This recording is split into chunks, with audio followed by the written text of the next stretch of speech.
I am Saddam Hussein, MP for Baratar Sanwan. And I am Jayanti Opposition Senator. Saddam and I are both attorneys at law, and so we often get questions from constituents, friends, family, different people on the property tax. Some of you have reached out to us to express concern about the announcement by the government regarding the implementation of the property tax. So we decided that we'll do this little video to answer some of the questions that you have sent to us and attempt to address some of the concerns that you may have.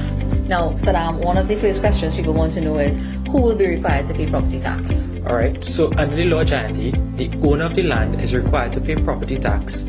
And under the law, the owner is defined as the legal owner or the occupier of the land. So if you own the land, house or building by deed, then definitely you have to pay property tax.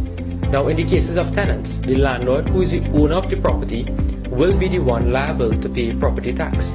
And in the situation where you don't own the land but you occupy the land as a squatter, you also will have to pay property tax. Now Jayanti, some persons are asking, will HDC owners have to pay property tax? Well, according to a statement by Trinidad and Tobago Mortgage Finance Company CEO Robert Green sometime in October 2016, he said that the property tax figures would be added to the mortgage installments. So I do expect that HDC homeowners would be expected to pay property tax as well. Now, what about how much property tax a person actually has to pay?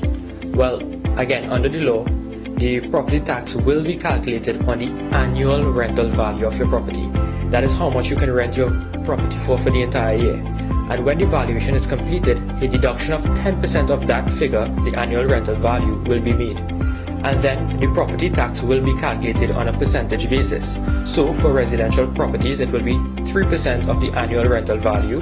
For commercial properties, it will be 5%. Agricultural properties, it will be 1%. Industrial properties where there are plant and machinery housed in a building, it's 6%. And industrial property where plant and machineries are not housed in a building, it's 3%. Now Jayanti, persons are asking, do you let valuators in your home?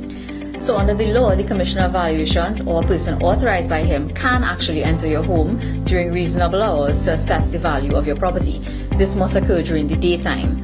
Now, you must consent to the valuator actually entering your property unless you have received a written notice 48 hours in advance of this entry. Now, Saddam, you remember in 2018, the government amended the law to include that the notice can be sent to you via post and it is deemed as having been served on you once 15 days passes. So, even if you don't physically receive it, you are deemed as having it and you must let them come in. Now, Jayanti, I know you was involved in the court matter, and are you required to fill out the valuation return forms? So in that matter where we challenged what was being purported as a mandatory submission of valuation return forms, the court held and the Commissioner of Valuations was forced to admit that it was actually a voluntary exercise. So at this time, there is no legal requirement for you to fill out the valuation return form. However, we expect that the government may change this after the upcoming budget. So with the government, when are they going to start collecting this property tax? Well, they've amended the law and they can only collect the tax when the Commissioner of Valuations informs the Minister of Finance that 50% of the lands in Trinidad and Tobago have been valued. Now we have several concerns, Jayanti, which is one, we are unsure of the areas in Trinidad and Tobago right now being valued. Additionally, it is not certain how many properties have been valued to date or how many properties there are in total to determine what will be 50% of the properties.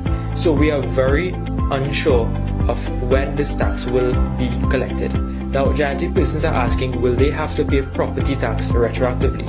So again, in 2018, when Minister Imbert amended the law to collect property taxes, the date that it was stated as is 30th of September 2017. By law, that is the date from which the government can collect the property taxes. Now, some of the issues with this would be, how do you assess the value of the property in 2017 when you're conducting that assessment in 2020? In the last 3 years, renovations and additions may have been done and they would not have been applicable in 2017. So what value are you going to use when you are in fact imposing this tax? Now, Saddam, what about the consequences of not paying your property tax? No, this is a very touchy issue and it's severe consequences. In that the government has the power to levy on your personal belongings to recover property tax, which means that they can seize your appliances and your furniture to recover that tax. They also have a power to forfeit your property, which means that they can sell your property in order to collect their property tax. And any taxes that remain unpaid operate as a charge against the land, which means that if you have to sell or mortgage your property, you must pay the tax. Otherwise, the new owner will be liable to pay that tax. The tax runs with the land. Now, people are asking about the revenue from the property tax and how it's going to be spent. Property tax collected at this time goes directly into the consolidated fund to be spent at the discretion of the government. We in the opposition were of the view that property tax should have been rolled out together with local government reform so that taxes paid could have been used directly in the community from which it is collected, like how it is in many other jurisdictions. But Saddam, people are asking, given the economic situation we're in right now, why do people have to be burdened to pay another tax? As many of you all have known, that the opposition agrees that to impose another tax on an already burdened population would be unwise and harsh. The economic fallout from COVID-19 has left so many citizens struggling. Now, the leader of the opposition has urged the government to hold off on the implementation of the property tax, given the rise in unemployment and the slow pace in which financial relief has been accessed. But it appears that the government is determined to move forward despite our call for them to consider other ways to generate revenue and stimulate economic activity. So it seems like property tax is coming. And people want to know if it's possible to go back to the old system of land and building taxes. Well, this is a political decision.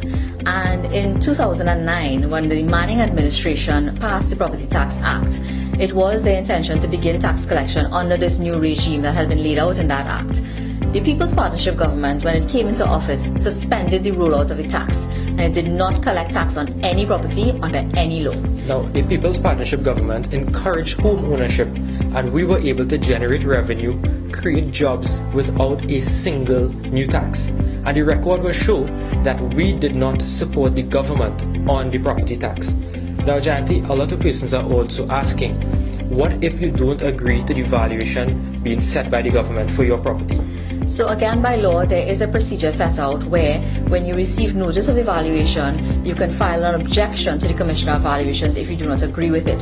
And this must be done within 30 days of receiving that notice. The Commissioner can make a decision on your objection, which you can then challenge before the Valuation Tribunal. And even the decision of the Valuation Tribunal can then be challenged before the High Court. Now, we hope that this video cleared up some of the concerns that you may have, and we look forward to speaking to you again in the near future on other matters of national concern. So thank you very much and stay safe. Thank you very much for joining us. Stay safe, Trinidad and Tobago.